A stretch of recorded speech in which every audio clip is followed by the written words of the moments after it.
सीताराम विचित्ररूपमनिशं यश्चक्षुषोर्भूषणम्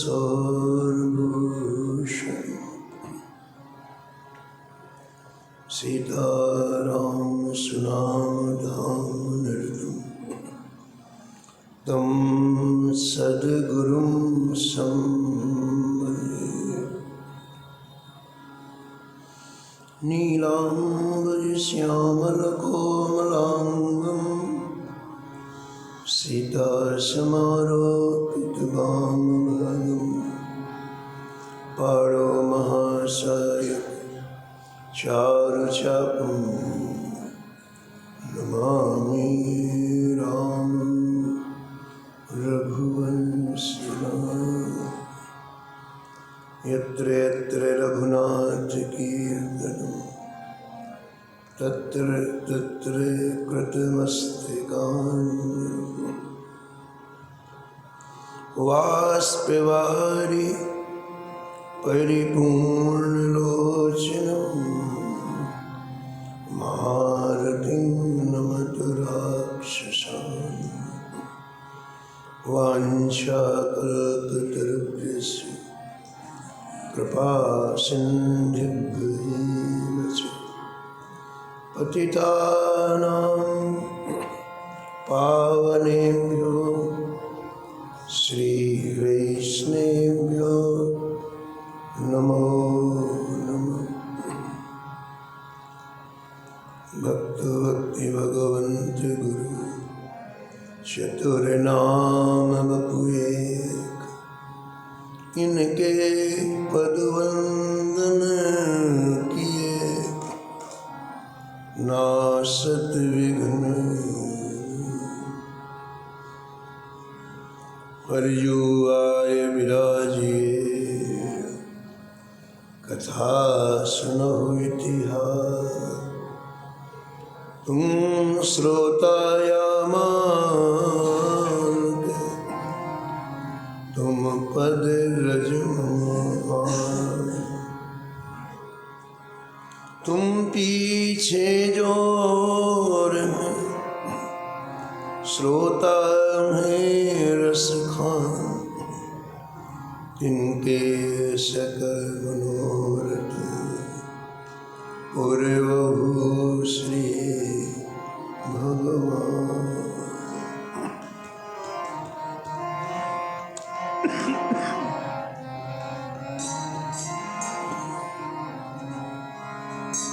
राधे राधे गोविंद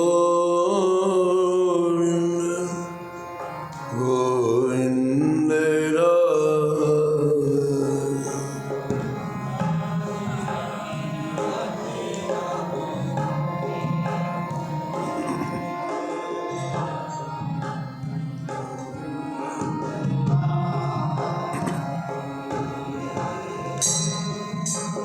राधे राधे गोविंद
गोविंद राधे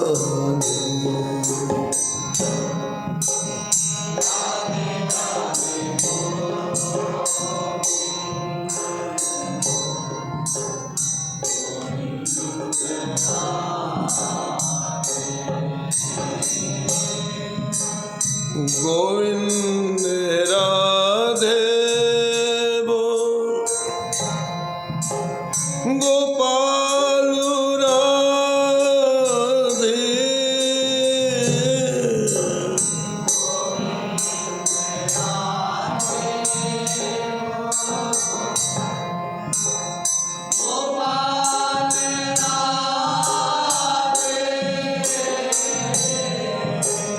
राधे राधे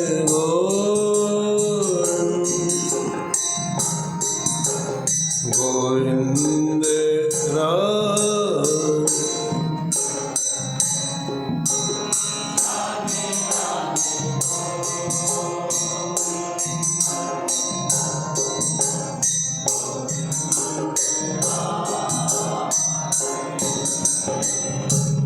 हे राधे राधे गोविंद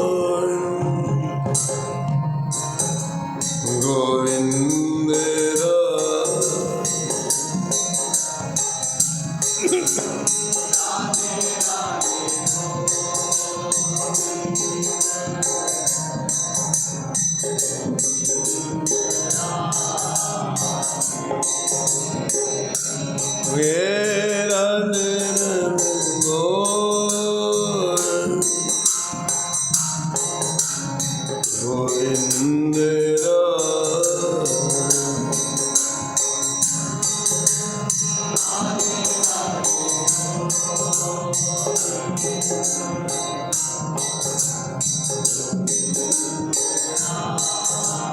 श्री जानकी वल्लभ लाल की श्री मंगल मूर्ति हनुमान जी महाराज चक्र कर श्री भक्तमान जी सब संत भगवान की श्री स्वामी अप्रदास जी महाराज के श्री नाभाजी महाराज के श्री प्रियादास जी महाराज श्री वृंदावन धाम की श्री बाके बिहारी लाल की श्री राधा वल्लभ लाल श्री गिरिराज जी महाराज श्री यमुने महारानी की श्री राम नाम महाराज की श्री महाराज जी की जय जय श्री राम।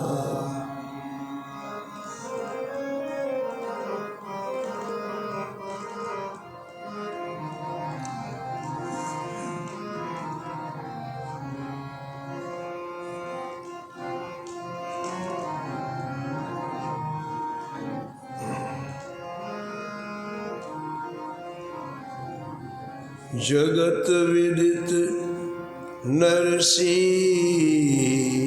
भगत जिन गुर्जर धर पावन करे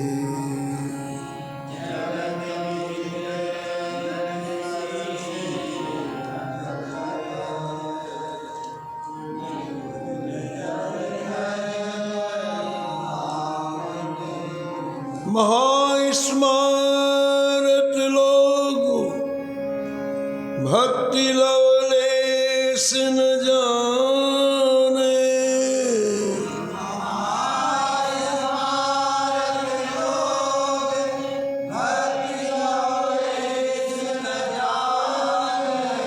माला मुद्रा देखो ताश की निंदा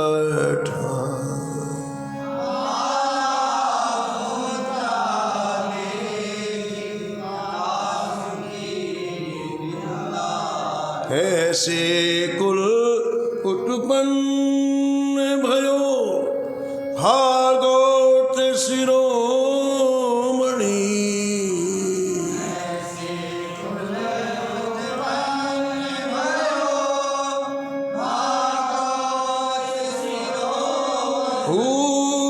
सरते सर कियो खंड दो सही खोयो जिन,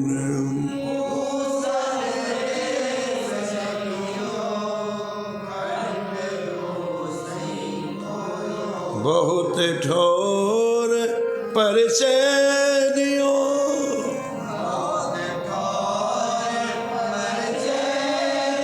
रस रीत भक्ति हृदय धरी,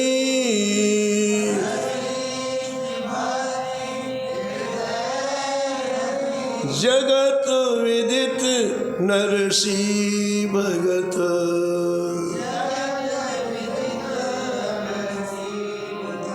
जिन गुर्जर धर पावन करी,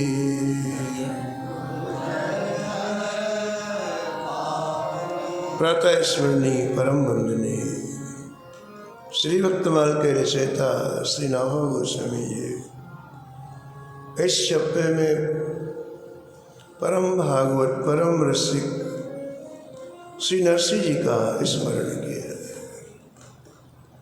और निष्कर्ष के रूप में कहते हैं नरसिंह जी का परम पावन चरित्र विश्व की समस्त भूमि को पावन बना दिया। भक्त का एक एक क्षण भगवान के स्मरण में व्यतीत होता है। भगवान का नाम अत्यंत पावन है।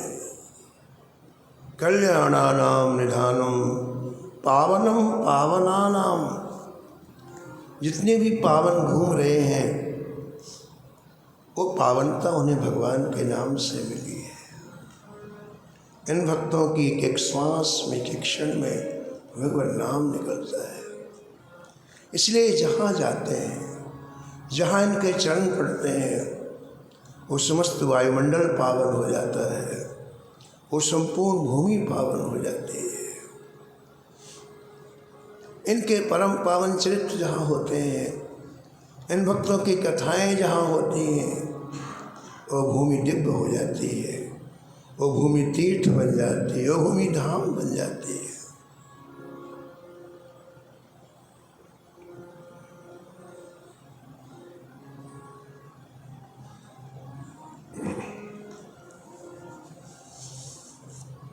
आप श्रवण कर रहे थे कि नरसिंह जी को प्रारंभिक अवस्था में ही बहुत बड़ी प्रतिकूलता का सामना करना पड़ा। प्रत्येक संत के जीवन में विपरीत परिस्थितियाँ आई हैं, प्रतिकूलताएं आई हैं। संसार की दृष्टि से वो प्रतिकूलता है, लेकिन वो ठाकुर की कृपा है। भगवान जहाँ से निकालना चाहते हैं, भगवान जिन परिस्थितियों से अलग करके अपना भजन कराना चाहते हैं, हम संसारी व्यक्तियों को उनमें इतनी आसक्ति होती है, हमें लगता है क्या हो गया, अरे ऐसा कैसे होगा। लेकिन हमें ये पता नहीं है कि चित्त जब तक खाली नहीं होगा तब तक भगवान कैसे अंदर जाएंगे। खाली जगह में तो ठाकुर जी जाएंगे। भगवान प्रतिकूल परिस्थिति दे करके जहाँ जहाँ हमारा चित्त फंसा हुआ है, हमारा चित्त जहाँ आसक्त है, वहाँ से अलग करते हैं। चित्तस्य वासना सूक्ष्मा सर्वानंद विनाशनी, ऐसा लिखा हुआ है। चित्त की जो वासना इतनी सूक्ष्म है, जिसने हमारे आनंद का सर्वनाश कर दिया है, वो हम नहीं जानते, वो ठाकुर जी जानते। इसलिए प्रत्येक संत के जीवन में प्रतिकूल परिस्थिति आई, प्रत्येक संत के जीवन। और वो प्रतिकूल परिस्थिति आई केवल भजन कराने के लिए। जहाँ हमारा चित्त आ सकता है, जब तक वो अपमान नहीं करता तब तक उसके प्रति राग नहीं छूटता है। ये फैक्ट है, ये सिद्धांत है। बिल्वमंगल का चित्त चिंतामणि में आसक्त था। भगवान कितना भी उपदेश देते कुछ नहीं होना था। संत सदगुरु कितना भी उपदेश, कुछ नहीं होना था। वो अपने हिसाब से अर्थ निकालता है। जिससे चित्त की आसक्ति होती तो अर्थ वो अपना निकालता है। इसलिए भगवान ने चिंतामणि से उपदेश दिलाया। उसके वाक्य काम करेंगे जिसकी आसक्ति है। जब चिंतामणि ने भर्त्सना की बिल्वमंगल को, तुमने कहा कि मैंने नाव भेजा है, तुमने कहा कि मैंने तुम्हारे लिए मकान के बाहर रस्सी लटकाई है, कहाँ है रस्सी, कहाँ है नाव? चिंतामणि ने कहा चलो दिखाता हूँ। रात्रि के 2 बजे थे। दीपक जला के जब बाहर आए तो वहाँ रस्सी नहीं थी, एक काला सर्प था, नाग था, जो ऊपर से नीचे तक लटक रहा। और उसी को देखो, आसक्ति देखो, उसी को पकड़ के चढ़ गया बिल्वमंगल छत में। वहाँ से पीछे कूदे या घर के अंदर आए। चिंतामणि का रोम रोम चलने लग गया। इसको सांप नहीं दिखाई पड़ा, कैसा अंधा है। कहाँ है नाव? तुम कहते हो मैंने नाव से पार किया कावेरी नदी को, कहाँ है नाव? कावेरी नदी के किनारे ले गई चिंतामणि। क्या देखा पता है? 100 मुर्दा, एक स्त्री का ही 100 पकड़ करके वो किनारे आया था। मुर्दा डूबता नहीं है, उसी को पकड़ करके किनारे आया था। और वो 100 अभी भी पड़ा हुआ था वहाँ पर।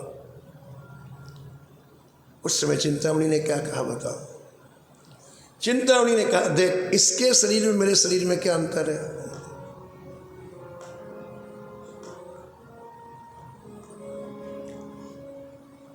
बिल्वमंगल, एक दिन मेरे शरीर की भी यही हालत होने वाली है। जिस शरीर में तो इतना आसक्त है, एक दिन उस शरीर की भी यही हालत होने वाली है। धिक्कार है तुझे। तू इतना कामांध हो गया कि तुझे सर्प नहीं दिखाई पड़ा, तुझे मुर्दा नहीं दिखाई पड़ा। तेरी तू जान, लेकिन मैं तो कैसे युगल किशोर का भजन करूं? ये किसने कहलाया?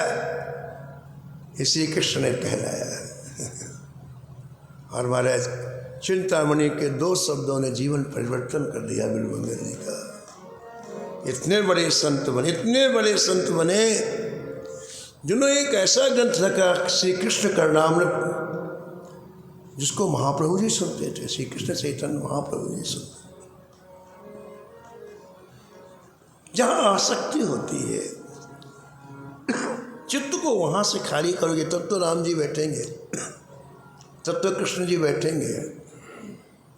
कहाँ आएंगे बताओ? अब विचार करो। हम भगवान का नाम लेते हैं,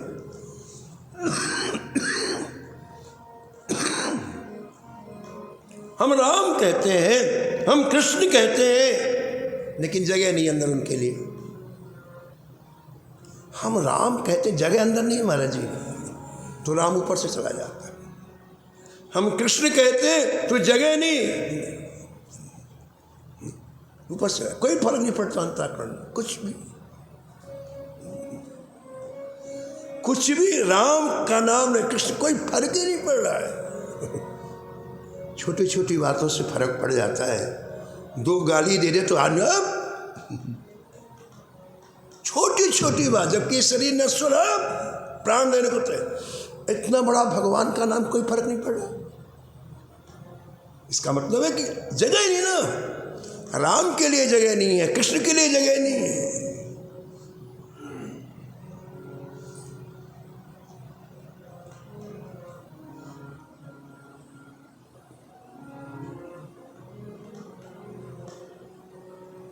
हिय फाटहु फूटहु नयनो, हिय फाटहु जरहु सुतन कहीं का,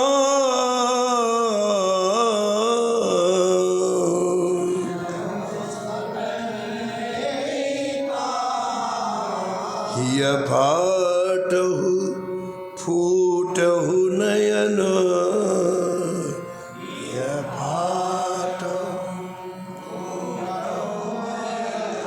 जरहु सुतन केहि काम,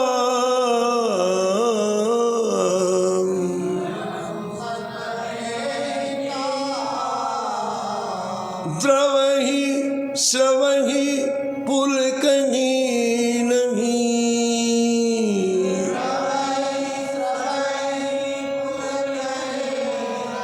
द्रवहि स्रवहि पुलकहि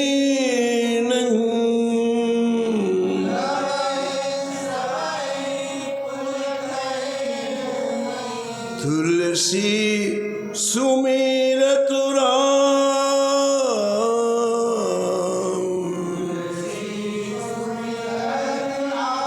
तुलसी सुमिरत राम,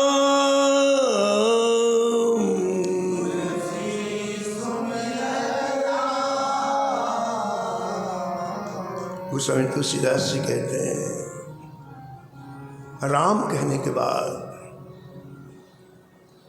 आपका हृदय द्रवीभूत न हो, ऐसे हृदय के टुकड़े टुकड़े करके फेंक दो। राम कहने के बाद आपकी आंखों से अश्रु न निकले, ऐसी आंखों को अपने हाथ से फोड़ दो। राम कहने के बाद आपके शरीर में रोमांच न हो, उस शरीर को आग लगा दो, जला दो, किसी काम का नहीं है।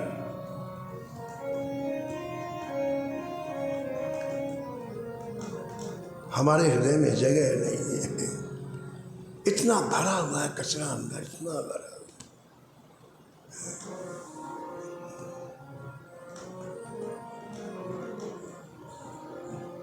कोई व्यास जी कथा कर रहे थे और एक मैया रोज कथा सुनती, आगे बैठ के और मंगलाचरण से रोने लगती हो।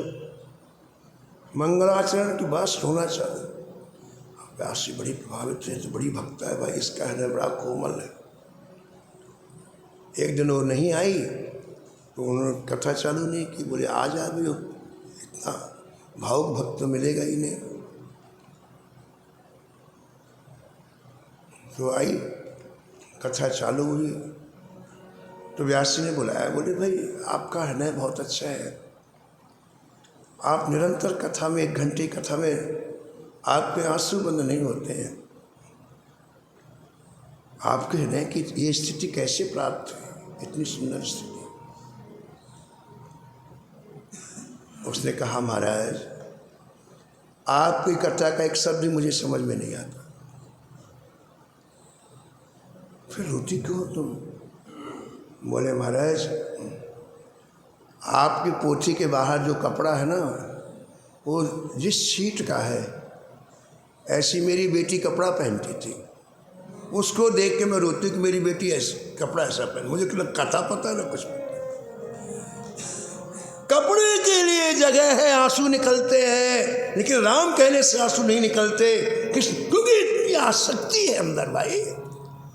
मेरी बेटी कपड़ा ऐसा पहनती थी तो आंसू निकल रहे हैं। कैसी विडंबना है देखो आप।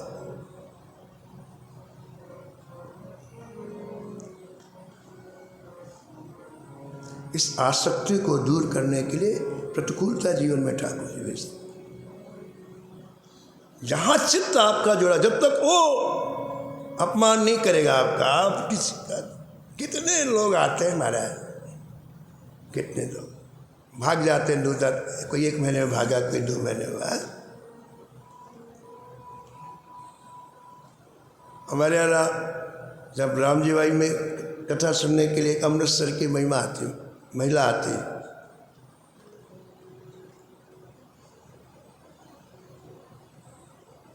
तो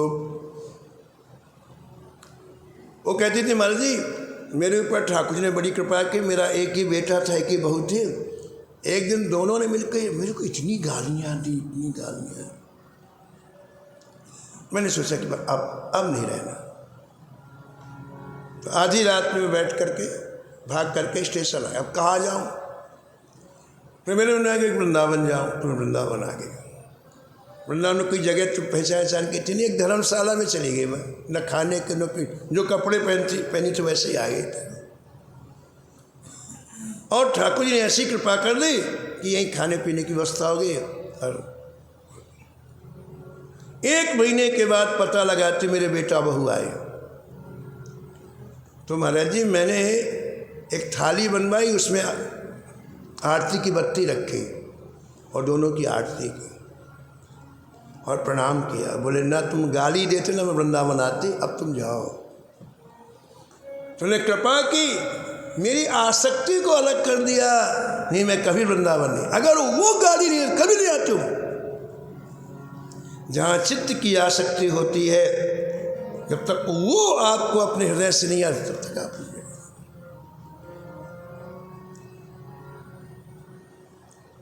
तो नरसिंह जी को गालियाँ मिली ठीक है, और नरसिंह जी ने घर छोड़ा। आप बताओ, विष्णु जी को लात नहीं लगती तो आते राम जी के पास कभी? बताओ आप, बोलो। रावण यदि लात नहीं मारता आते, लंका में ही रहते हो भले राम राम लंका में रहते, आसक्ति बड़ी खराब होती है।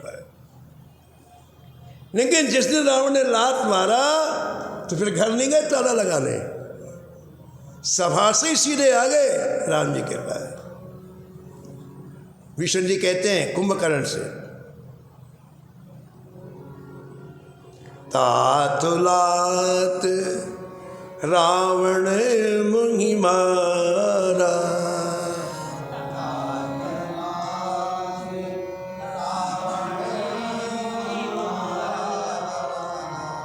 हे भैया, क्योंकि कुंभकर्ण तो सो रहा था, उसे नहीं पता क्या क्या हुआ। तो युद्ध स्थल पर बता रहे विष्णु जी कि भैया बिना कारण के बड़े भाई साहब रावण ने मुझे लात मारी। तात माने भैया भी होता है। एक रामायणी कह रहे थे कि विष्णु जी ने कहा कि गरम लात मारा, तात माने गरम ठंडी के दिन तो आँख सेक रहा होगा, तो बोले तात गरम गरम लात मार दिया मेरे को ठंडा मारता तो कोई बात नहीं। तिहिंगलान रघुपति पह आयो,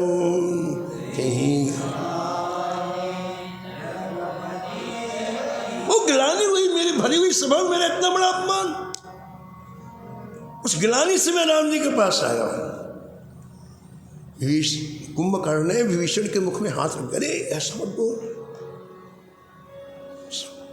चिंतन को सुधार। देखो हमने सुना है कि कुंभकर्ण नारद जी से सत्संग करता था, हमारा हाथ रख दिया, अरे सुधार अपने चिंतन को, नहीं फिर लंका चला जाएगा, सुधार।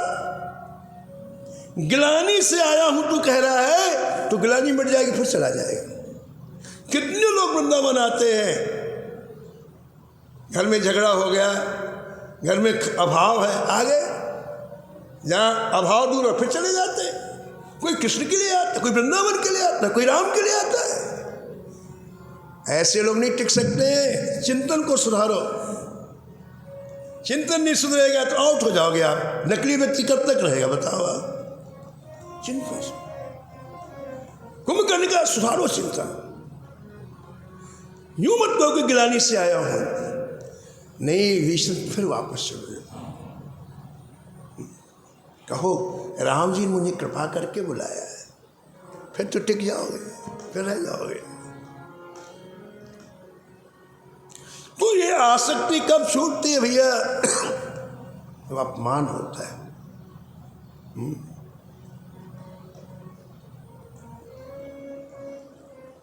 नरसिंह जी का अपमान हुआ और नरसिंह जी प्रणाम करके भाभी जी को और भाई जी को प्रणाम करके अब छोड़ दिया। अब किधर मुख किया? राम जी की तरफ चले जा रहे हैं, चले जा रहे हैं। अभी तक घर का आश्रय था, मेरे बड़े भाई हैं, मेरे भाभी हैं, ये गांव है, ये परिवार है, ठीक है। अब केवल ठाकुर जी का आश्रय हो गया। भक्ति में आश्रय प्रमुख है। आप भजन तो किसके बल पर भजन कर रहे हैं? आप अब केवल भगवान का आश्रय हो। बाल भक्त ओम प्रकाश जी ने भजन किया यहाँ चामुंडा बिल्कुल पास में ही।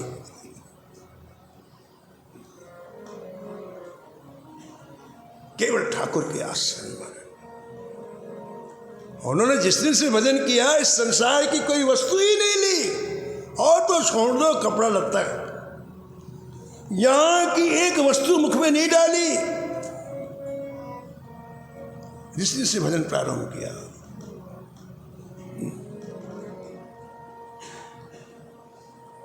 बस केवल नाम का आश्रय, बस बाकी कुछ भी।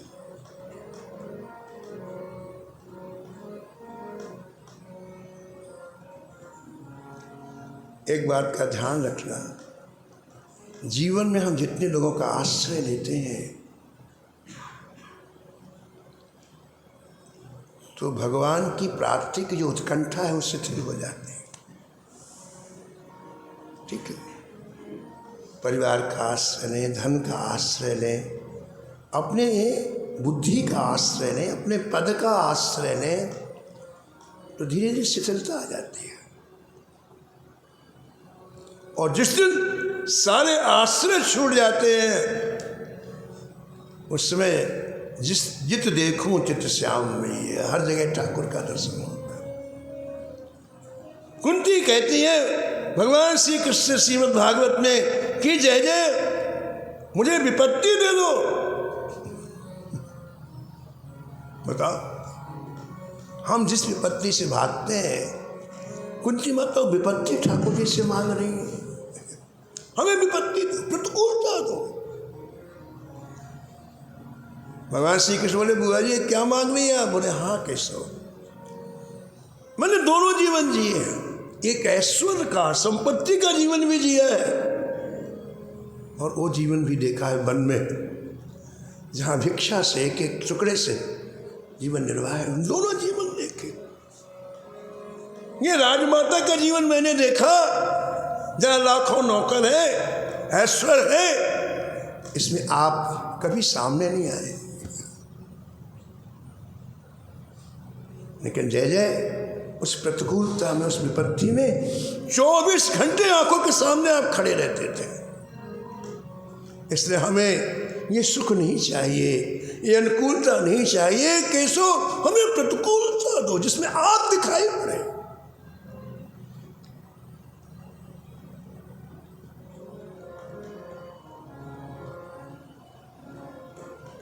तो आश्रय की प्रधानता है भक्ति में। सबका आश्रय छोड़ दिया नरसिंह जी ने, कहाँ जा रहे हैं पता नहीं है, कौन कुछ करेगा भी पता नहीं, बस ठाकुर के आश्रय में जा रहे हैं। करीब 20 मील तक चलते गए जूनागढ़ से, थक गए, शरीर गिरने लग गया, भूखे प्यासे पहले ही थे, भूखे भी थे। शरीर की क्षमता होती है, जब गिरने लग गए तो सामने छोटा सा शिव जी का मंदिर था, तो देखा, बोले बस अब शंकर जी के चरणों में गिरूं मैं, यहाँ वहाँ क्यों गिरूं, उनको प्रणाम करता हूँ।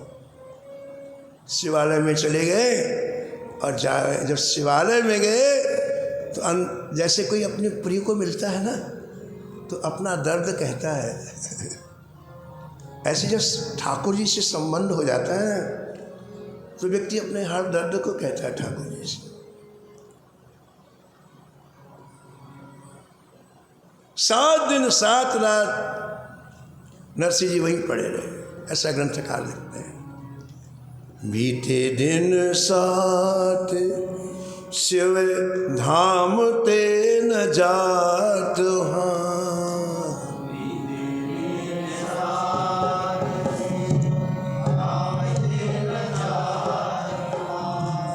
बीते दिन 7 शिव धाम ते न जात,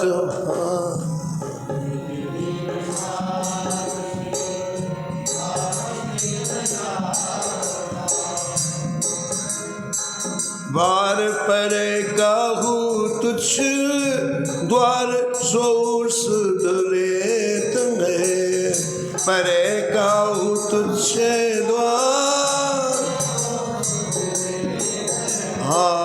बीते दिन सात स्यो धाम ते न जात बार।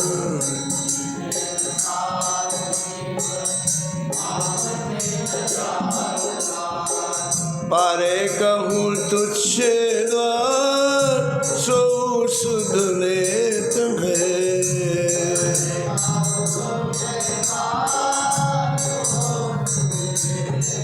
हाँ को सुध लेत, को सुध लेत है।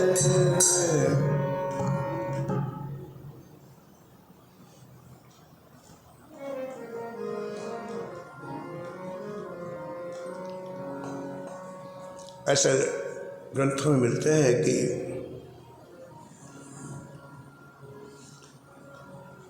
जो शरणागत होने के लिए भीष्म जी आए तो भगवान श्री राम ने अपने अनुचरों को एक कथा सुनाई कि देखो जी, एक वन में एक कबूतर रहता था। एक दिन एक बहेलिया आया और दाना डाला और कबूतर की पत्नी और बच्चे वो दाना चुगने के लिए आए और जाल में फंसा लिया उसने, लेकिन मार के खा गया। 3 महीने के बाद फिर वापस आया उसी वन में। उस समय ठंडी की ऋतु थी, तो वन में आते ही बर्फ गिर रही थी, इतनी शीत थी और वर्षा भी हो रही थी कि शरीर उसका अकड़ गया, मरणासन हो गया वो। और जिस वृक्ष में कबूतर रहता था ना, उसी के नीचे गिर पड़ा हो।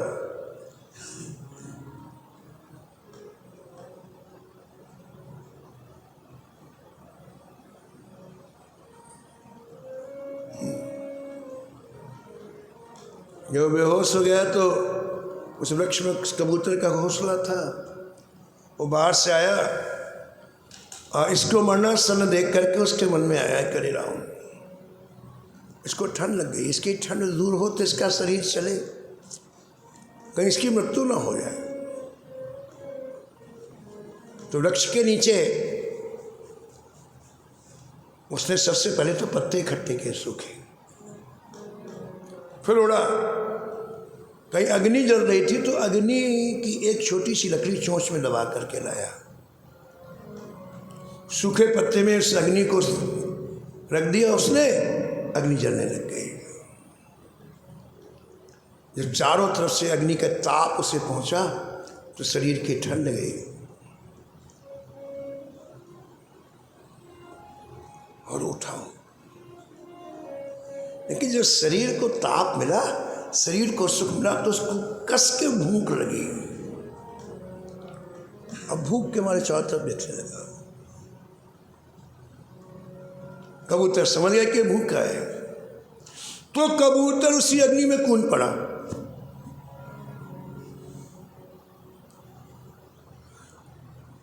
और जैसे कबूतर जला तो निकाल के उसने मांस खाया उस बहेलिए ने, और सुखी हो गया। वो बहेलिया घर आनंद पूर्वक वापस आ गया।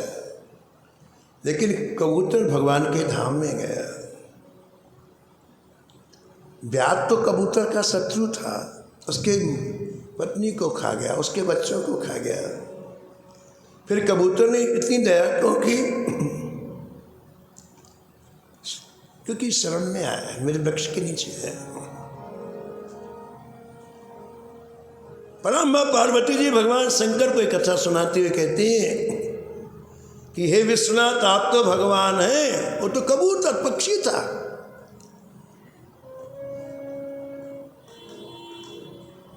आप 7 दिन से पढ़ा, इसके ऊपर आप दया नहीं कर रहे हैं।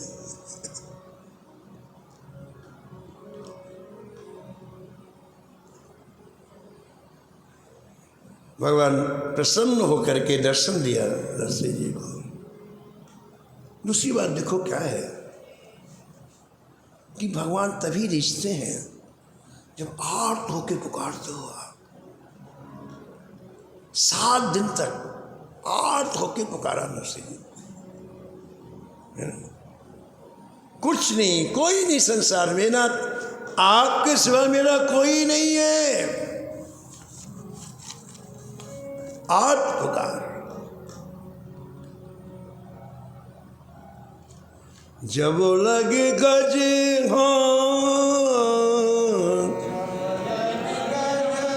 निज बल बर चो,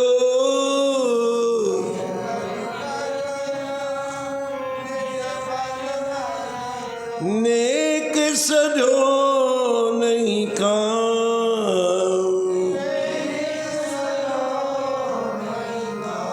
निर्बल हुई बल निर्बल राम पुकारो, निर्बल आए आधे नाम,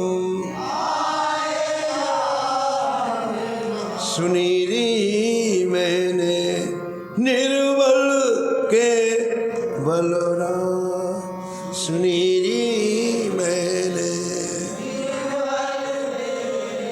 निर्बल का तात्पर्य दुबला पतला नहीं है। यह निर्बल का तात्पर्य हो नहीं खाने पीने को नहीं हो, कपड़े ना ना ना, यहां निर्बल का तात्पर्य अब अन्य कोई बल ठाकुर जी के सिवा जीवन में नहीं है। निर्बल, उसको निर्बल कहते हैं। अब केवल ठाकुर जी का बल, उसको निर्बल कहते हैं। उसके तो केवल राम है, केवल राम, और कोई। गजराज हाथी के परिवार में हजारों हाथी थे और खूब कोशिश की ग्राह से मुक्त करने के लिए,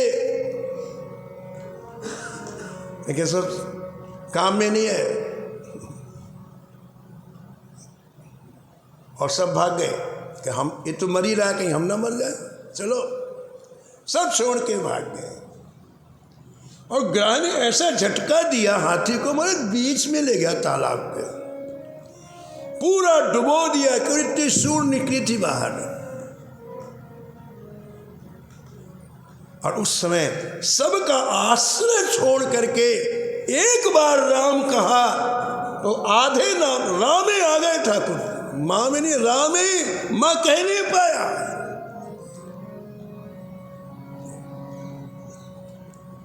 आश्रय ठाकुर का हो, फिर आप नाम लो, आधा नाम काफी है।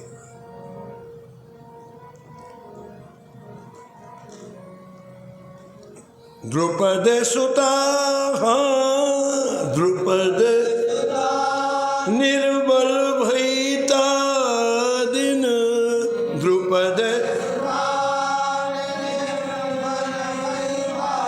गहलायो निज धाम, दुशासन की दुशासन हाजी भुजा थकित भई,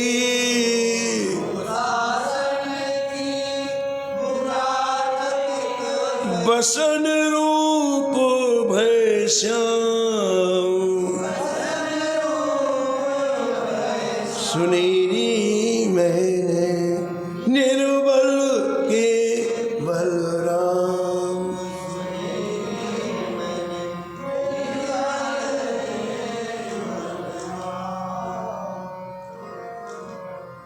द्रौपदी को जब तक अपने 5 पत्नियों का बल रहा तब तक काम नहीं बना।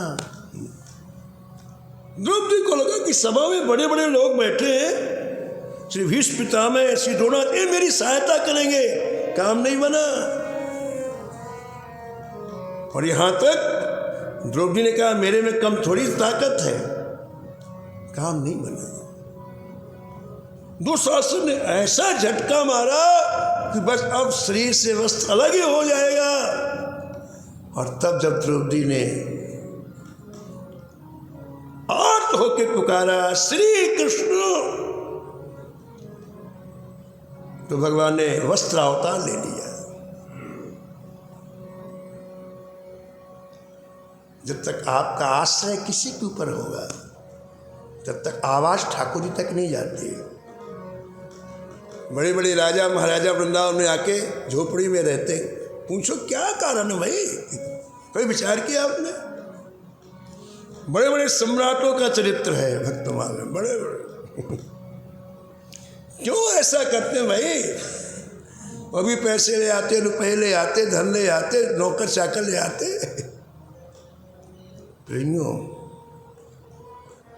उससे आर्त आवाज नहीं निकलती है। जब तक किसी का भी आश्रय थोड़ा सा भी रहेगा, आर्त आवाज। श्री चैतन्य महाप्रभु जी के चरित्र में लिखा है कि रघुनाथ गोसाई जी के पिता बहुत धनवान थे, बहुत पैसे वाले।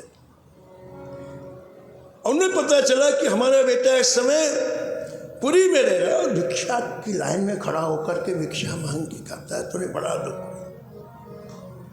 उन्हें 4 नौकर भेजे और संपत्ति भेजी कि जाओ तुम वहीं रहना और हमारे बेटे को भोजन बना बना के खिलाना।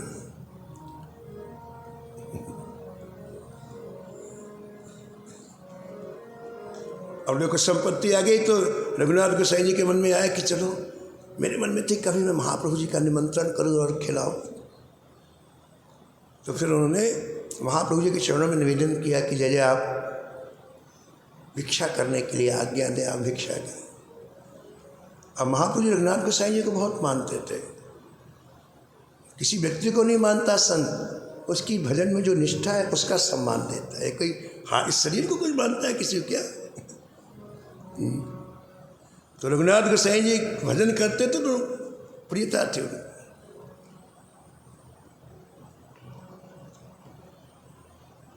महाप्रभु को बहुत संकोच होता है, चले तो जाते हैं, बड़ा संकोच होता।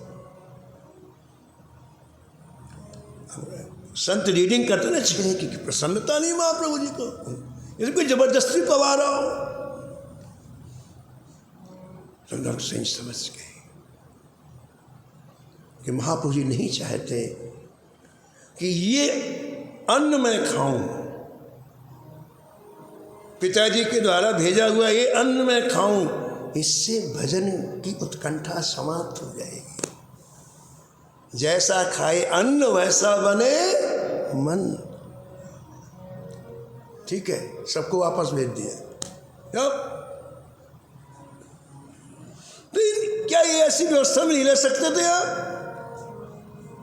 क्यों नहीं रहे? क्योंकि जब तक किसी का भी बल रहेगा और आवाज निकलती जिससे ठाकुर रिश्ते। भगवान को पुकारने में भगवान का बल हमारे जीवन में नहीं आ रहा है, उसके 4 कारण है। सूरदास से लिखते हैं, हर व्यक्ति के मन में बैठा हुआ मेरा ये है, मेरा ये है। मैं कमाल हो गई यार, तेरा शरीर है नहीं, जबरदस्ती पाले हुए अपने दिमाग में मेरा ये है, मेरा ये है, मेरा ये। इसको कहते हैं अपनों का बल। हर व्यक्ति अपने मन में ये बात बैठाए हुए, अरे मेरे शरीर में सामर्थ्य थोड़ी है, मैं तपस्वी हूं, मैं चाहूं तो ऐसा कर दूंगा, ऐसा कर दूंगा, ऐसा। इसको कहते हैं तपस्या का बल। हर व्यक्ति अपने मन में बैठाए हुए है, मेरी खुद की सामर्थ्य इतनी है बाबा, उसको कहते हैं बाहुबल। और हर व्यक्ति अपने हृदय में बैठाए हुआ है, मेरा बैंक में इतना पैसा, मेरा कोई क्या कर लेगा। इसको कहते हैं धन बल। ये 4 बल हमारे अंदर महाराज दैन्यता नहीं आने देते। भगवान के लिए दर्द उत्पन्न नहीं होता है, भगवान के नाम से आंसू नहीं आते हैं। अभी थोड़ा सा नुकसान हो जाए 10-50 हज़ार का, रोता है आदमी सड़क में खड़े हो गए। लेकिन जीवन बिना नाम के चला गया, कभी आंसू आते हैं? नहीं यार, जगह नहीं है इनके लिए। अपबल तपबल और बाहुबल,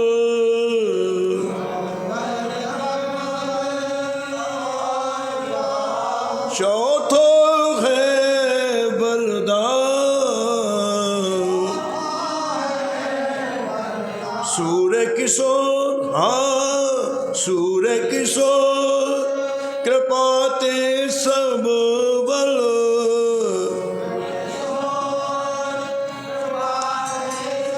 हारे को हरि नाम, हारे सुनीरी मैंने निर्बल के बलराम, सुनीरी मैंने। नरसिंह की जो आत्म पुकार निकली उससे भगवान शंकर ने प्रकट होकर दर्शन दिया। समय की मर्यादा में कथा को यहीं विराम, शेष कथा आप कर सुनो। हरि भजले हरि भजले हरि भजने का मौका,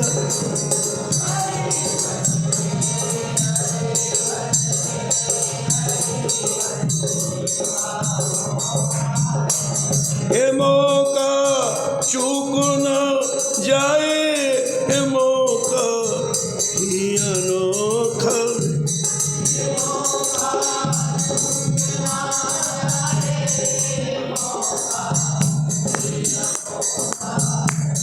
हरि भजले हरि भजले हरि भजने का मौका है।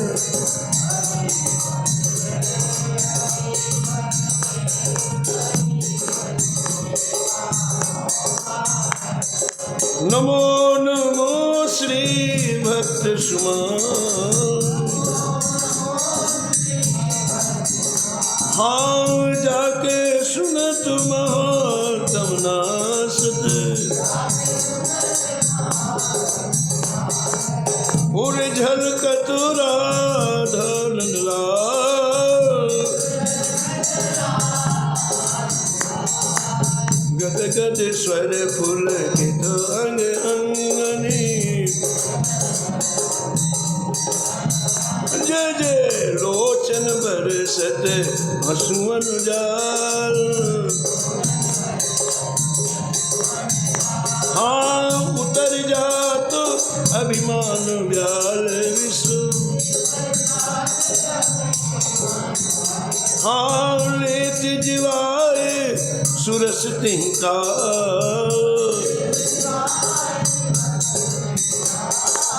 होत प्रीत हरि भक्त जनन सो, जय जय लेत शीघ्र हटि चरण प्रसाद, हाँ तजत कुसंग लेत सत्संगति, जय जय भाग जगत को अद्भुत भार, निशिवा सरस्वत अनुजा, हाँ रोम रोम वे करत निहार, श्री अग्र नारायण दास प्रिया प्रिया, हाँ प्रगति जीवन रसिक रसाल, नमो नमो श्री भक्त स्मरण, सीताराम सीताराम सीताराम सीताराम, हरे हरे सीताराम सीताराम सीताराम सीताराम, हाँ सीताराम सीताराम सीताराम सीताराम,